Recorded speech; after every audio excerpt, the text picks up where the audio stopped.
it off over to Kate for a new segment that we're calling Kate Has Questions. So the idea behind this segment is that I know I've said it before, but I'm going to say it again because we're very new. I am not an athlete. I never really played sports unless it was required of me in gym class. And so my knowledge of all things basketball has really come by osmosis from watching the game a lot. I like to research, I'll learn about things. And so this week, I really wanted to research and learn about trades in the W, how it works, how the deadlines work. And so this new segment is going to be dedicated to a little deep dive that I do about a specific topic that I used to know nothing about. So I would never call myself an expert in anything related to basketball, to be clear, but I have done some research and I want to just share what I know now. And I'm sure you know some of it, but I feel, dear listener, maybe you are interested. Dear listener, so sweet. So trades in the W, the first thing, the kind of simplest level is that they happen in kind of two main waves. So there's the off-season wave, and then there's the mid-season wave. So the off-season wave are those big moves that we see that happen between typically January and April.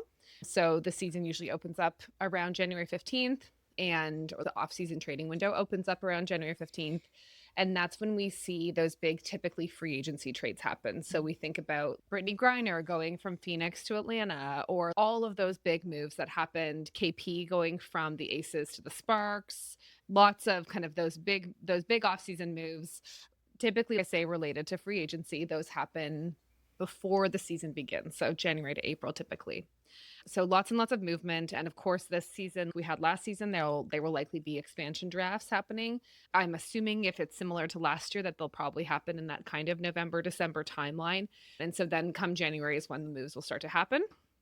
And then you have your mid-season trades, which happen typically in July and August. So typically at the beginning of the season, you don't make a lot of trades really, really early on.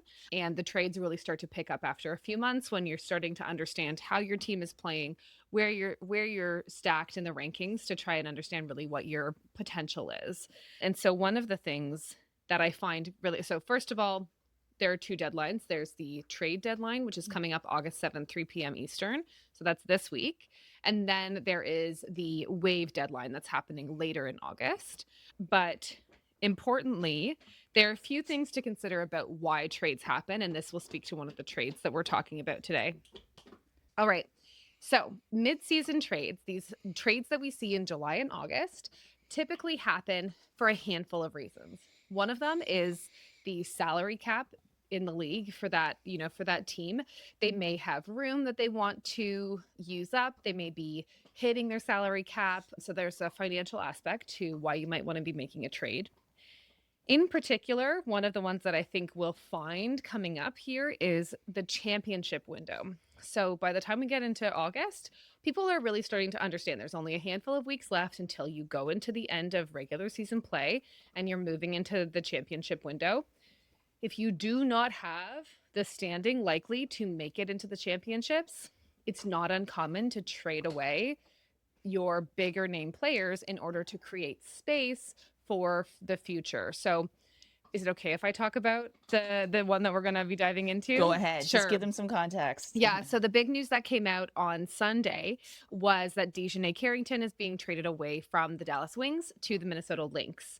And this is a perfect example of that championship window trading situation. So the Lynx is extremely well placed right now for a championship run. They are the highest ranked team in the league right now. If they keep playing this well, not only will they for sure make the playoffs, but are very, very well positioned to win the playoffs. This is an opportunity for them to, really ensure that their entire bench is padded with top talent. And for the Wings, you may think, well, the Wings are doing so badly. Why would you get rid of a talented player, most improved in 2024? Why would you offload a high quality player when you're the Wings and you really need the help? This is actually the perfect moment to make a trade that involves getting rid of a vet or a quality player in order to trade for the future opportunity, a 2026 draft, for instance, like a first round draft pick, or even we're starting now to open up into longer windows. So a 2027 first or second round draft pick. So I can't remember the exact details. I'm sure you have them there, But the details of those trades, typically when we're seeing these later in the season trades, it's typically recognizing that that championship window is coming up and you're either stacking to really set yourself up for a win, or you're offloading in order to prepare yourself for a rebuild, which is really what I think we're seeing here with Dallas. Right. And then there's a few other things that can pop up and that may initiate a trade. Things like locker room issues, player requests, a general roster fit, and then of course the future picks piece. And so the other thing that I found really interesting about trades, and I don't know if you're interested in this, I'm but totally is interested. trying to understand Yeah. who's involved in the trades, because it's really easy to look at this and be, oh my God, what are the coaches doing with this trade? Why would you make this decision? And obviously coaches do play a part. The coach is typically going to be the one who says, this is the kind of talent we need. We need a hardcore defensive player, or we need guard strength, or what have you. But beyond that, it's actually the GM who is typically running the show. Kurt Miller then. So it's Kurt Miller who's typically doing the wheeling and deals, managing their salary cap, who's managing the player limit, who's calling up the other teams, negotiating these deals. And so it's a very close relationship typically between the GM and the coach, but the GM is really the one who's responsible for making it happen. Wow. Lots of info there. Lots on of trades. information, lots to digest. You can always rewind and watch again.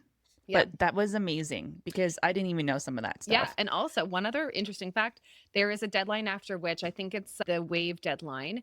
Any players that get added to a team after that cannot play in the championship. So even if you put a new player on your roster, they're not allowed to play for the team that they've been traded to, or not traded, but that they've been brought into for the playoff run. Why? I think it's partly so that you're not making like very last minute playoff run changes. So the trade window closes first and then the waive window closes. So you could, in theory, pick up a free agent before the end of this period. You can waive players to create other space on your roster. The only changes that can happen in the playoff period is if there's an injury and you need essentially a relief player due to injury. Got it. So waiving is a really good window. For instance, if someone is experiencing an injury that will likely put them out for the championship, you can waive that player for the balance of the season and pick up a new player. Okay.